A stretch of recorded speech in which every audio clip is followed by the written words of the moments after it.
Como é que está o movimento comunista em Santa Catarina e para onde eu vou?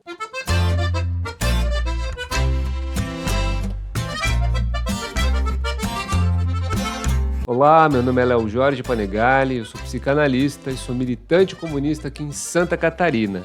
E o movimento comunista catarinense está, como sempre, muito indefinido.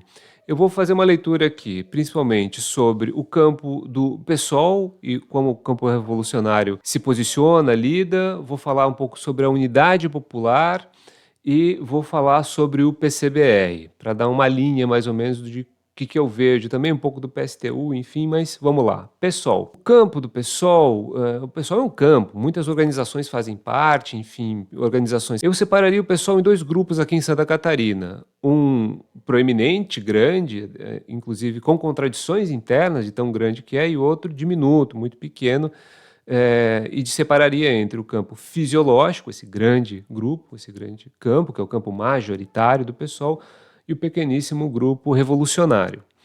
Esse grande grupo, ele acabou inclusive se dividindo ao ponto de parte dele, parte ligado ao Boulos, né, que decide, enfim, aderir totalmente ao lulismo, petismo, já foi para o PT. Uma parte já está afiliada, já está lá, já está dentro e tudo mais. A outra parte, que ainda está no PSOL, mas tem essa perspectiva, está só esperando a eleição. Assim que fecharem as urnas e confirmarem que Lula ganhou, todos eles, incluindo Boulos, vão estar filiados ao PT, entrando totalmente no PT. Esse grupo, né, dentro do campo majoritário, que não faz parte desse movimento imediato, não fica no PSOL por compromisso com o programa do partido, né, de maneira nenhuma. Tanto que está apoiando aí o representante do Joesley Batista como governo do estado de Santa Catarina.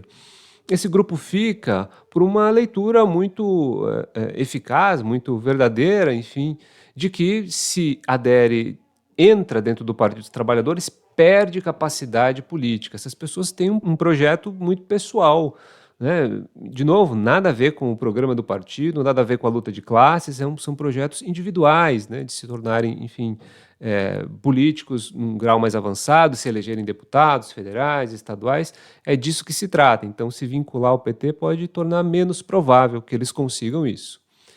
Então, o pessoal fica nesse movimento, mas também é importante pontuar de que é limpo e de certo, como um dia vem depois do outro, que assim que se fecharem as urnas, este ano, o governo Lula vai fazer um programa, vai ter medidas, né, principalmente em relação à Previdência, vejam, Previdência que foi tema também do rompimento dentro do PT, que resultou na criação do PSOL. Este ano, 2026, o governo vai fazer um ataque brutal à Previdência. Vai fazer uma campanha eleitoral focada contra o teto de gastos, contra uma série de coisas, mas tudo demagogia. Vai ser feito um grande ataque. A Simone Tebet, a ministra do Desenvolvimento, falou isso muito claramente, uma entrevista já célebre aí para Miriam Leitão, dizendo da janela de oportunidade de 2026 já. O que nós temos de janela de oportunidade ao inverso, avesso do que foi feito em 22, em 26, em novembro e dezembro, seja o presidente Lula candidato e reeleito, seja um outro candidato, um outro presidente eleito, é fazer o dever fiscal, é cortar gastos, cortar o supérfluo, fazer uma política num arcabouço mais rigoroso. Então, essa traição imediata vai trazer tensões para esse grupo fisiológico dentro do PSOL, a ver para que lado ele vai, porque o congresso do partido deve acontecer após as eleições desse ano. Isso vai trazer uma tensão muito grande e fazer com que, pelo menos discursivamente, esse grupo passe ou a aderir totalmente ao lulismo, aderir ao estelionato eleitoral, né, de cara limpa, digamos assim, de cara de pau, ou esse grupo passe a ter uma posição mais crítica, favorecendo, enfim, as nossas posições, as posições dos revolucionários e revolucionárias que estão no PSOL aqui de Santa Catarina. Mas esse nosso grupo, ele é muito pequenininho. Olha, se tivessem 15 pessoas é demais, né? Nós somos uma minoria da minoria, porque boa parte do pessoal que, né, queria que o partido tivesse mais altivez, autonomia, ou foi chutado do partido, ou, enfim, deixou o partido autonomamente. Só ficamos alguns poucos, né, enfim, muito muito sem opção, quem sabe seja a melhor palavra para dizer isso. Então, não sei o que vai acontecer do pessoal em Santa Catarina no próximo período. A Unidade Popular, ela segue como a força do campo revolucionário mais consistente. Segue fazendo trabalhos de base, segue fazendo lutas, organizando, fazendo sua agitação e propaganda, mas tendo uma tendência muito forte, haja visto como receberam lá Camilo Santana, um representante do Jorge Paulo Lemann, no Ministério da Educação, lá em Chapecó, foi recebido por beijos e abraços pela Unidade Popular. Enfim, a leitura da Unidade Popular é de aproximação, de tentar, digamos assim, se vincular, né, como uma radicalidade do Partido dos Trabalhadores, uma radicalidade do lulismo, um pouco numa leitura, ao meu entender, muito equivocada sobre o que é a crítica aos líderes. Enfim, tem uma leitura sobre o fim da União Soviética que entende que não podemos jogar o bebê com a água do banho, enfim.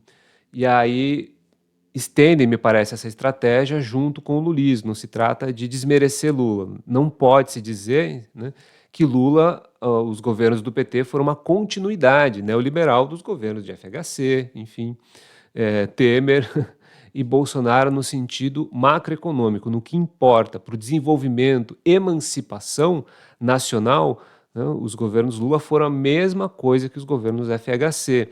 Isso a Unidade Popular não vocaliza, enfim, na sua estratégia.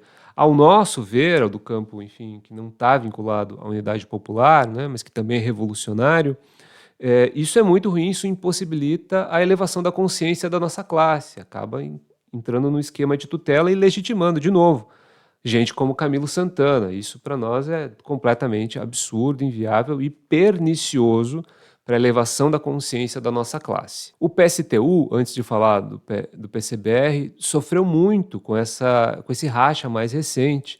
Então, tem pouquíssimos militantes, o trabalho foi descontinuado, né, em diversas frentes, tem pouca agitação, pouca incidência e tem muita dificuldade, me parece, de se reconstruir. Então, apesar de ter o professor Marcos Sodré como candidato a governo, isso não parece, de novo, também aumentar, né, convocar, enfim, o campo revolucionário, representar o campo revolucionário. Não tem nenhum movimento, nenhum interesse, enfim, de abrir diálogos, né, estão colocados ali de maneira autônoma, individual, né?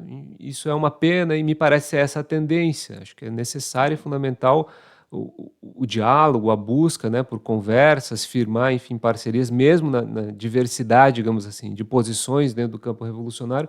Isso é fundamental, coisa que o PSTU parece não estar interessado em fazer aqui em Santa Catarina. E por fim o PCBR, né? A saída do Jones foi uma saída muito complicada e que não foi respondida. Tem dois aspectos fundamentais, né, da carta que foi vazada e que não foram respondidas na manifestação que o Comitê Central do PCBR fez, que me parecem gravíssimas e inviabilizam, do meu ponto de vista pessoal, qualquer vínculo com o PCBR. A primeira delas, que eu acho a mais importante, inclusive, é de assédio moral. Consta na carta do Jones que ele entendeu que ele sofreu assédio moral. Quando uma acusação dessa gravidade acontece e a organização não se ocupa de assumir, trabalhar, enfim, reconhecer ou não, ou contra-argumentar, não se vê na necessidade, na responsabilidade de responder algo nesse sentido, isso mostra um problema gravíssimo, porque, bem, se assédio moral, segundo o Jones, é cometido, enfim, a uma figura pública da envergadura do Jones, a principal figura pública, né, um dos principais militantes, membro do Comitê Central, que dirá no resto do partido, né? Enfim, isso é extremamente problemático.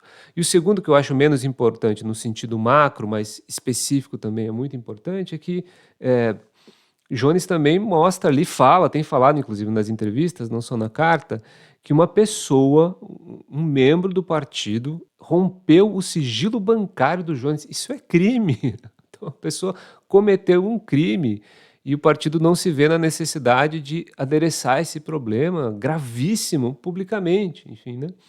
Eu estava cogitando com o movimento do Jones aí de candidatura, enfim, tudo mais, retornar para o PCBR, já fui militante do PCBR, mas ao ver que isso tudo não é tratado de maneira, enfim, franca, aberta, tudo mais, fica muito difícil, né? E as críticas que o Jones faz em relação à não profissionalização, né, um idealismo generalizado tomado conta ali, dizendo que precisa só ter gente do partido no Farol Brasil, o Farol Brasil tem que ser só do partido, enfim, é um entendimento muito tacanho, muito idealista, muito errado mesmo, sobre como é que a gente faz a construção de uma hegemonia do pensamento, da prática revolucionária. Não vai ser falando só entre nós, há sempre uma tendência, isso está no PCBR, isso está na Unidade Popular, no PSTU, está no PSOL também, de uma endogamia, né?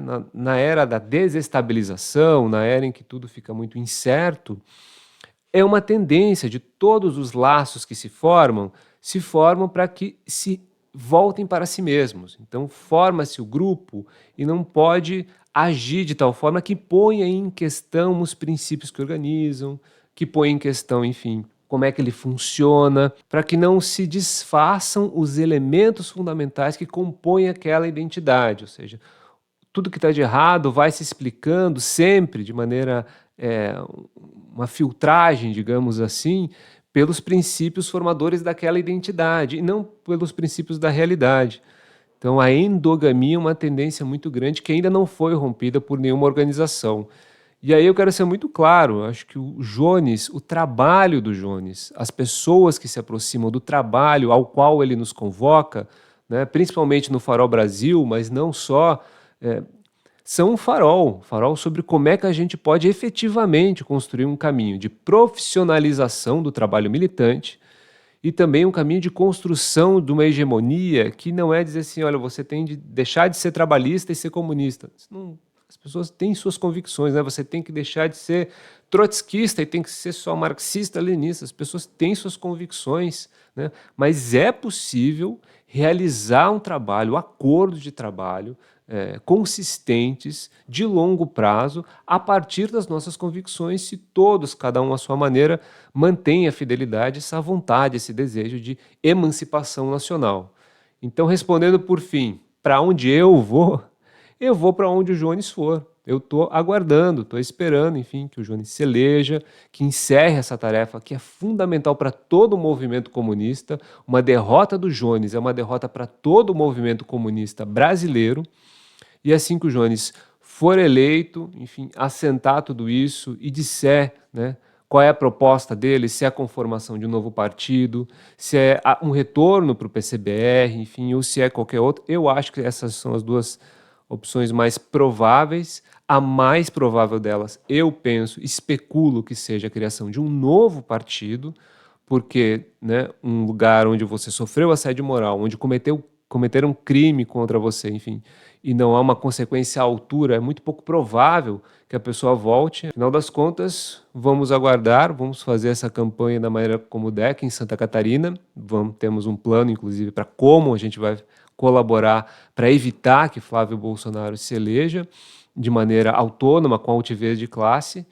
E depois disso, vamos ver para onde a gente vai. Eu vou para onde o Jones chamar. É isso, pessoal. Espero que a reflexão tenha sido relevante, pertinente. Se você gostou, curte aí e se inscreve no canal. Estou começando a fazer esse movimento, enfim, de análise, de posicionamento mais autoral e mais a quente. Um abraço.